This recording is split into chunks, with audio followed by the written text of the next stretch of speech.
Segunda Reis, capítulo 4, versículo de número 1. Os que encontraram, digam amém. E uma mulher das mulheres dos filhos dos profetas clamou a Eliseu, dizendo: meu marido, teu servo, morreu. E tu sabes que o teu servo temia ao Senhor. E veio o credor a levar meus 2 filhos para serem servos. E Eliseu lhe disse: que te hei de eu de fazer? Declara-me, que é o que tens em casa? E ela disse: tua serva não tem nada em casa, senão uma botija de azeite. Então disse ele: vai, pede para ti vasos emprestados a todos os teus vizinhos, vasos vazios, não poucos. Então entra e fecha a porta sobre ti e sobre os teus filhos, e deita o azeite em todos aqueles vasos, e põe à parte o que estiver cheio. Partiu, pois, ela e fechou a porta sobre si e sobre seus filhos, e ele lhes traziam os vasos, e ela os enchia. E sucedeu que, cheios que foram os vasos, disse ao seu filho: trazei-me ainda um vaso. Porém, lhe disse: não há mais vaso nenhum. Então o azeite parou. Então veio ela e o fez saber ao homem de Deus, e disse ele: vai, vende o azeite e paga a tua dívida, e tu e teus filhos vivei do resto. Senhor Deus e Pai, nos colocamos diante da tua presença nesta noite para adorá-lo, para glorificar e engrandecer o teu nome. Somos dependentes totalmente de ti, ó Deus. Fala conosco nessa noite. Cerca este templo com tua proteção, com a tua cobertura espiritual. Visita aqueles que serão alcançados por esta palavra de uma forma poderosa e eficaz. E te louvaremos e te adoraremos em o nome do Senhor Jesus. Amém e amém. Podeis assentar?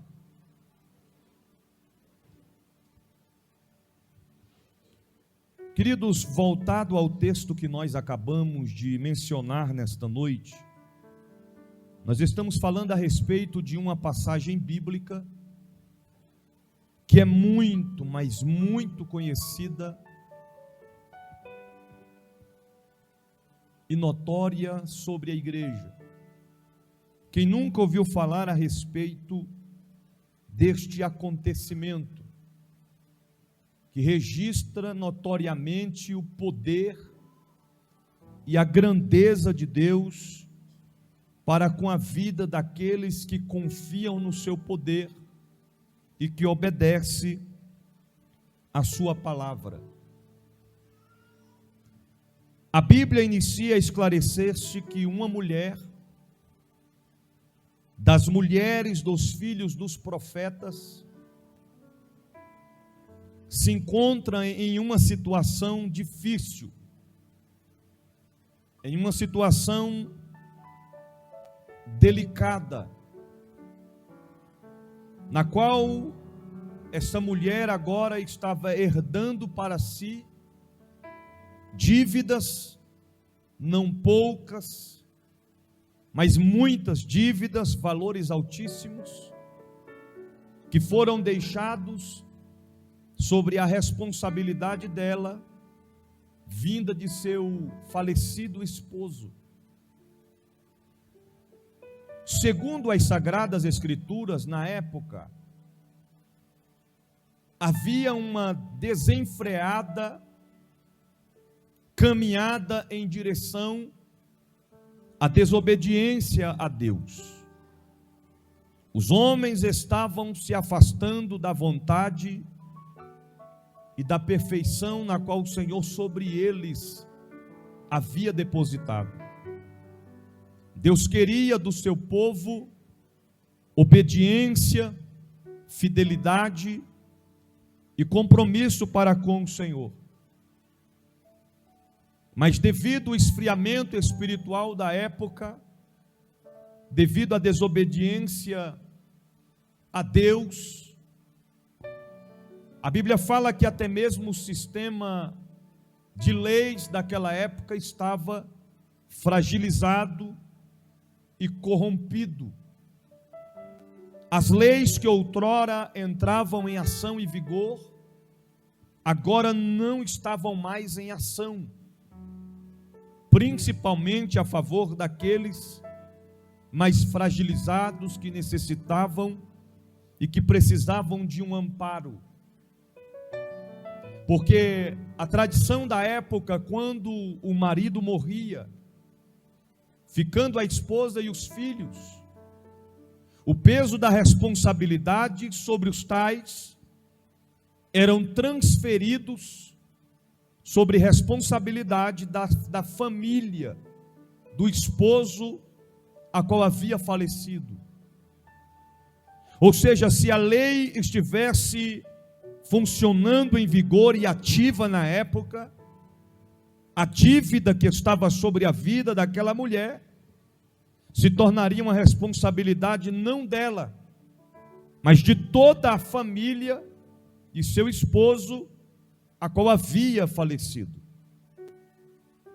E a Bíblia diz que agora o profeta Eliseu, a encontrar-se naquela cidade, naquela redondeza, a mulher decide recorrer ao profeta. Porque segundo a Bíblia, os cobradores já haviam batido a porta de sua casa, os credores, eles queriam levar os seus 2 filhos cativos para serem servos de trabalho forçado. Em outras palavras, esses 2 garotos seriam levados como escravos para trabalharem em serviço pesado e árduo contínuo, para abater na dívida na qual estava sobre a vida daquela mulher. E muito se fala a respeito desta mulher. Mas quem realmente era o esposo desta mulher? Porque quando a mulher se encontra com o profeta Eliseu, ela diz assim para ele: meu marido, teu servo, morreu, e tu sabes que o teu servo temia ao Senhor. Ela estava falando a respeito de alguém que o profeta Eliseu conhecia. Não era qualquer um a quem ela estava se referindo.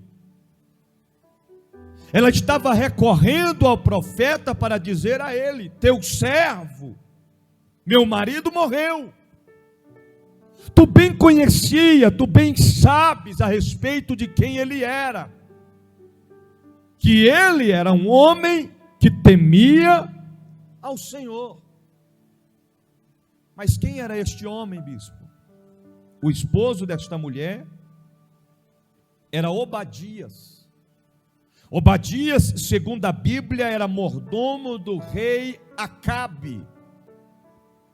E quando nós encontramos este feito, nós compreendemos, em 1 Reis, no capítulo 18, versículo 13, a razão, a causa, o motivo, o porquê que agora uma dívida fica acoplada sobre a vida desta mulher.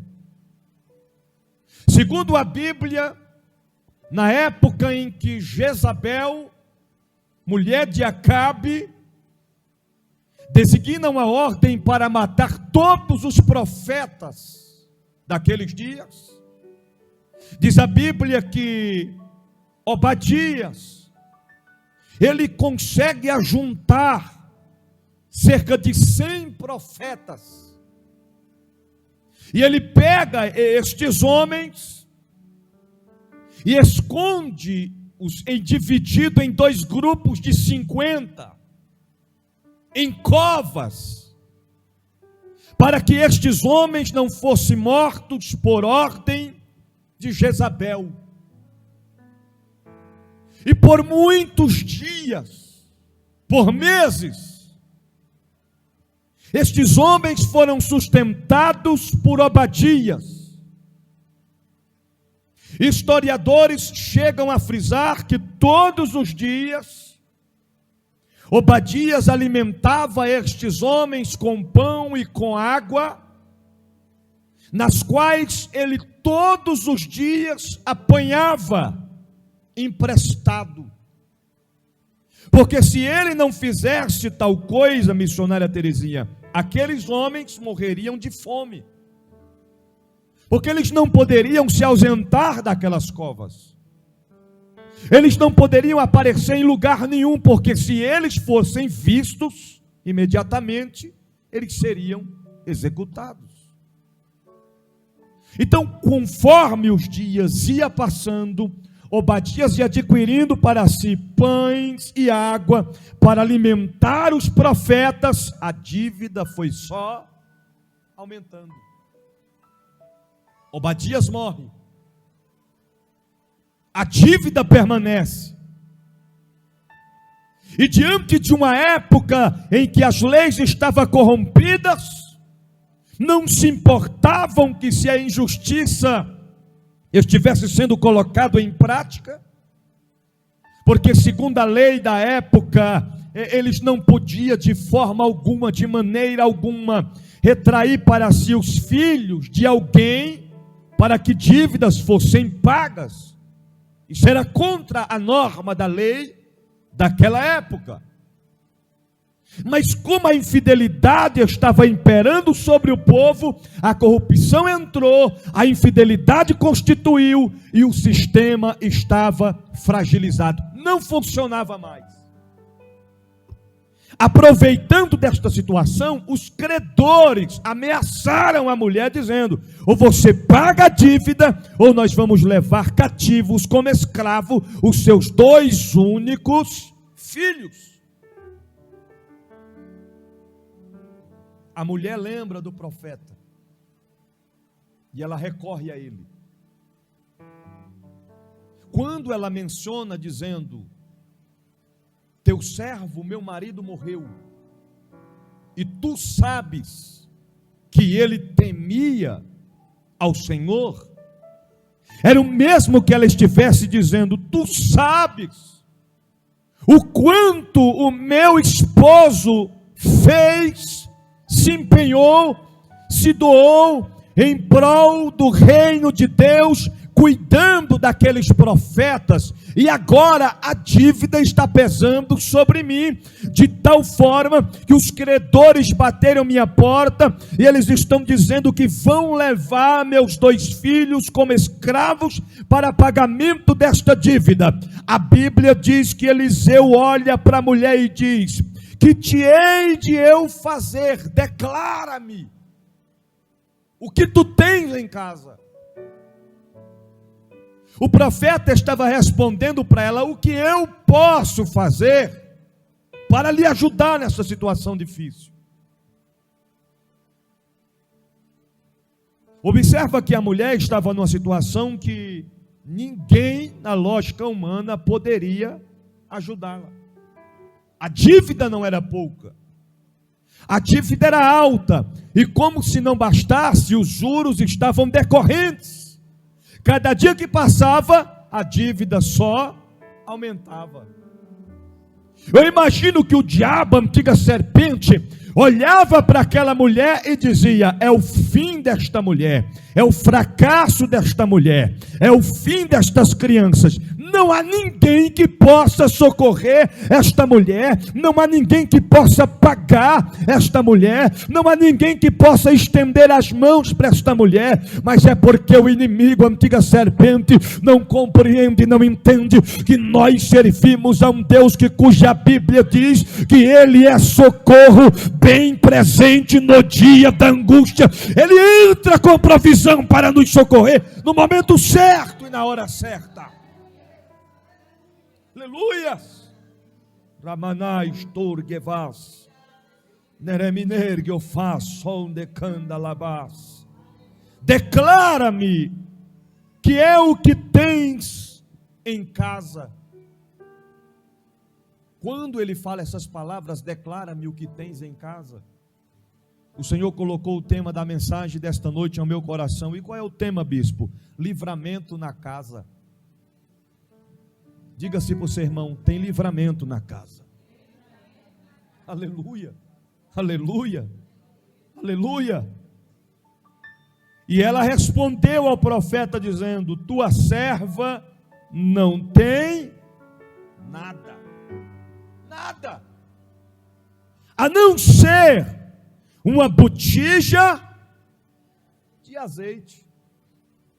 Em outras palavras, ela inicia dizendo que não tem nada, mas em seguida ela diz: a não ser uma botija de azeite.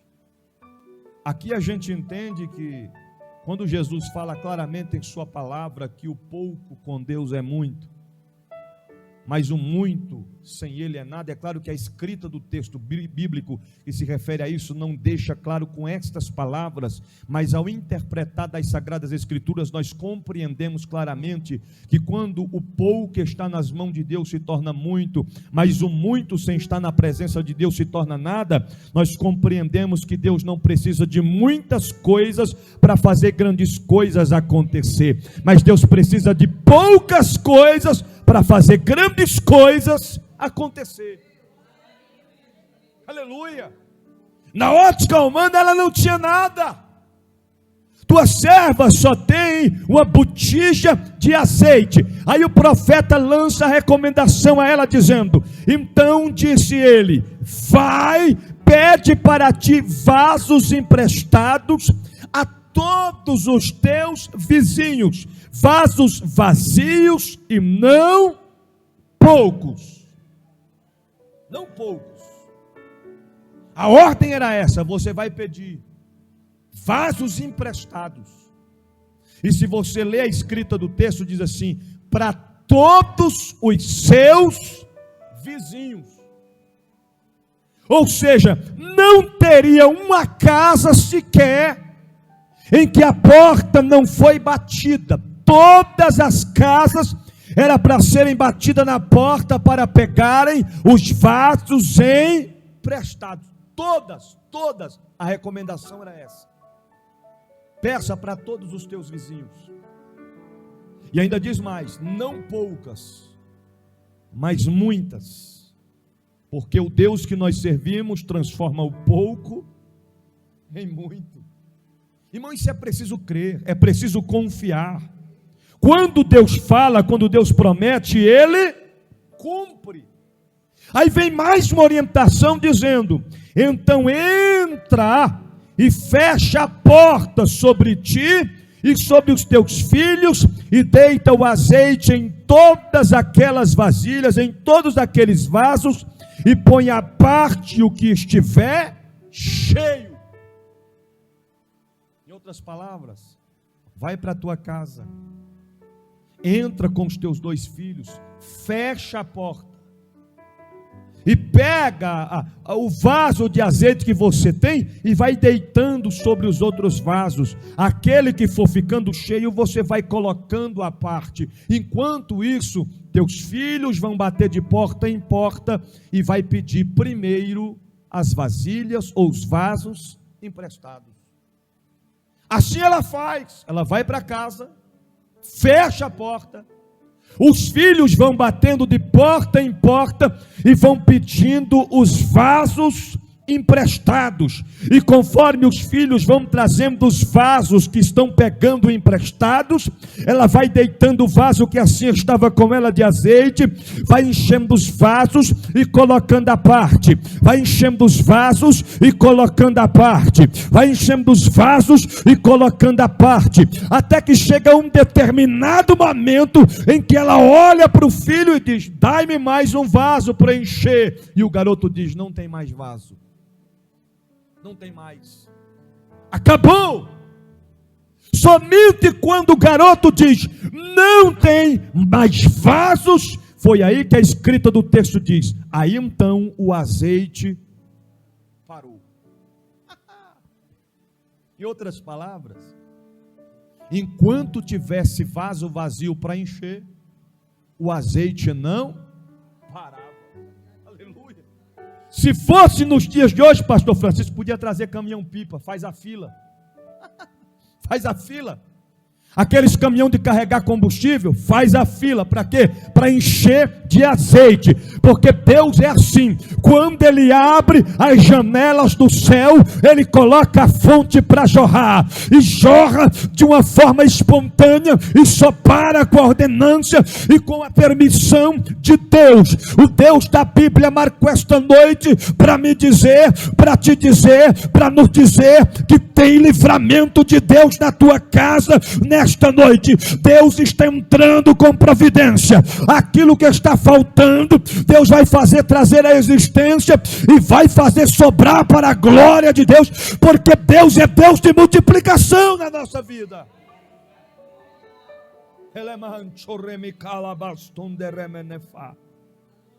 Mas é preciso crer.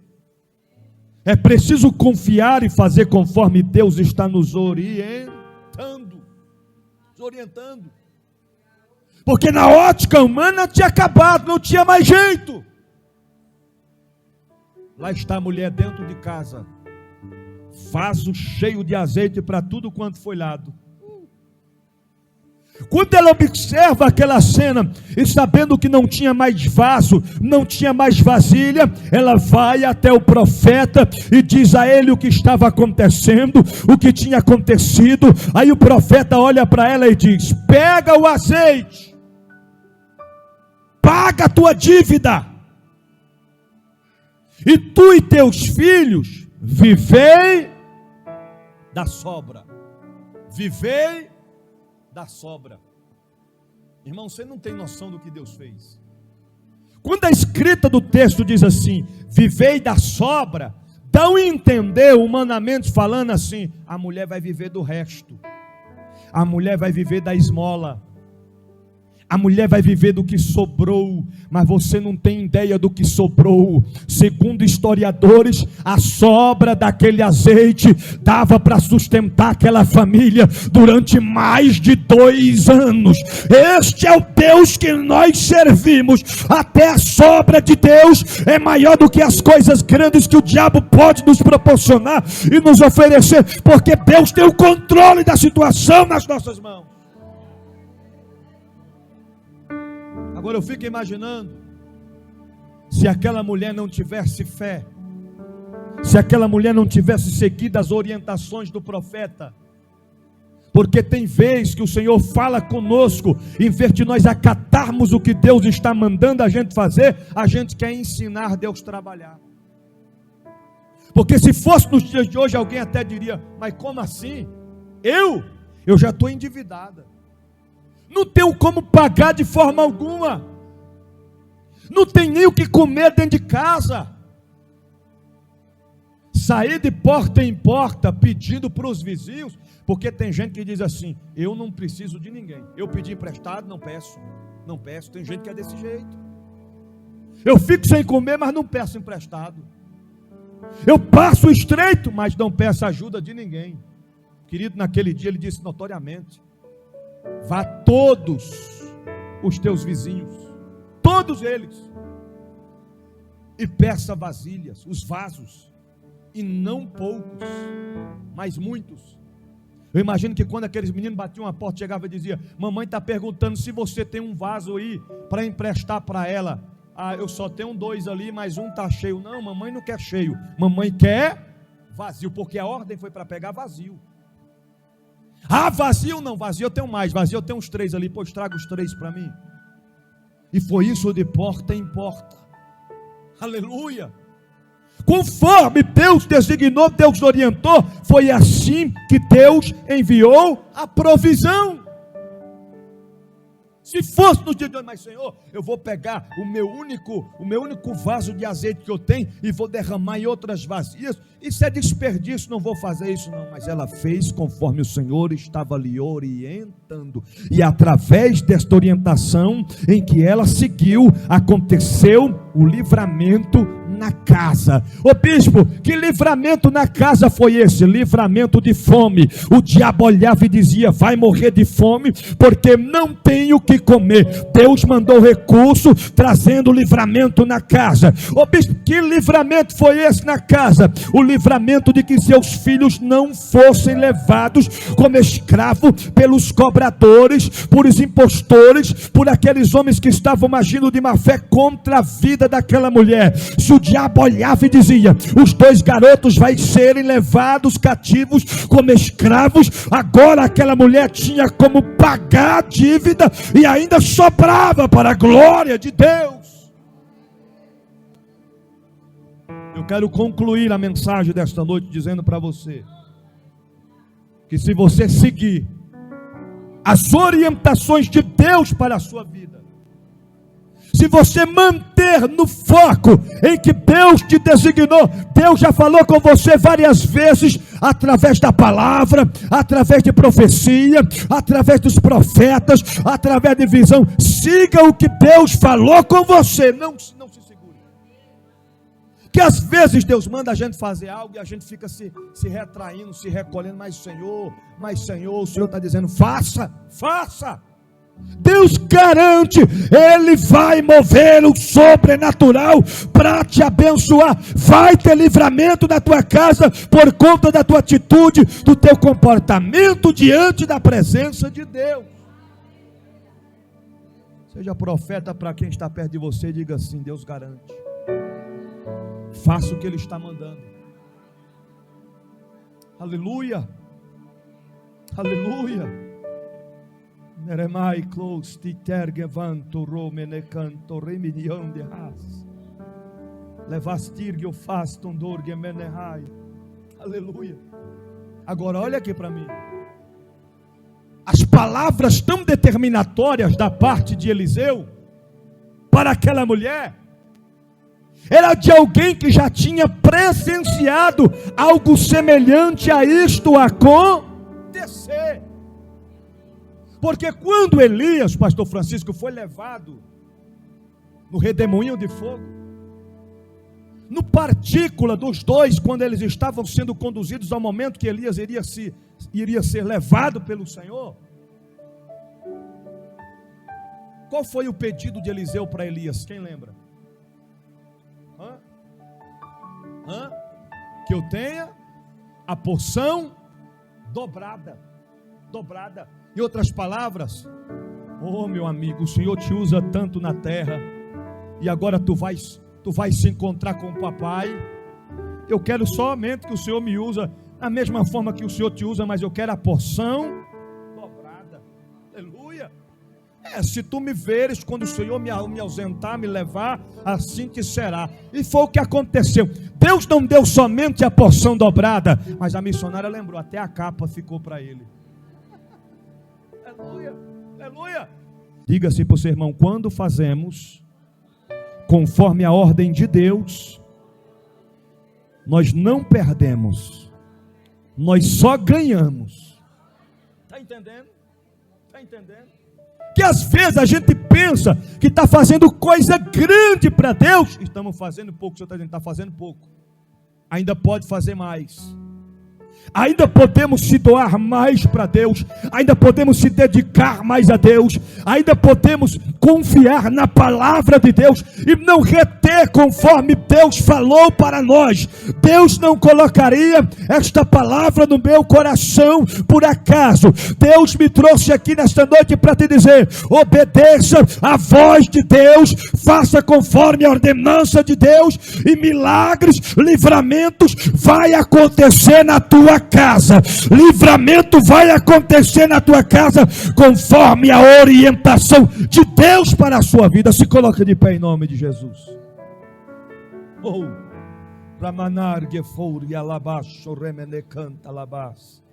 Curve a sua cabeça, eu quero orar por você agora.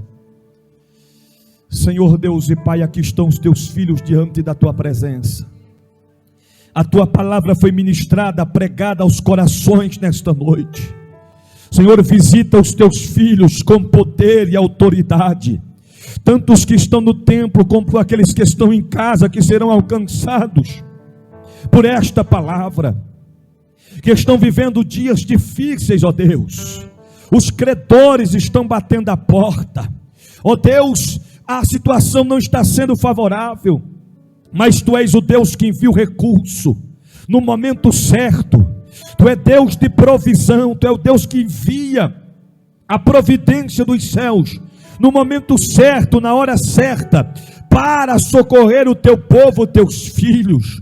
Ó Deus, entra com providência nesta causa, traz o livramento a esta casa, traz o livramento a esta família. Ó Deus, abate a afronta do inimigo, abate os levantes das trevas, meu Deus, e dá vitória ao Teu povo, e dá vitória ao Teu filho, e dá vitória à Tua filha. Entra com poder e autoridade, porque nós confiamos no Teu socorro, nós confiamos no Teu agir, nós confiamos na Tua providência, nós confiamos na Tua palavra, nós confiamos na Tua ordenança. Ó Deus, Tu é Deus que muito mais tem a fazer nas nossas vidas, muito mais tem o Senhor para nos dar do que nós para oferecer ao Senhor, e nós acreditamos, e quando nós abrimos o nosso coração e façamos conforme o Senhor tem nos orientado, as comportas do céu se abrirão, milagres vai acontecer, e o Teu nome será glorificado através das nossas vidas. É o que nós confiamos e profetizamos, e tomamos posse da Tua vitória, em o nome do Senhor Jesus, em o nome do Senhor Jesus. Guarde esta palavra no teu coração, e uma vez guardando-a, coloque em prática, porque não podemos ser apenas ouvintes,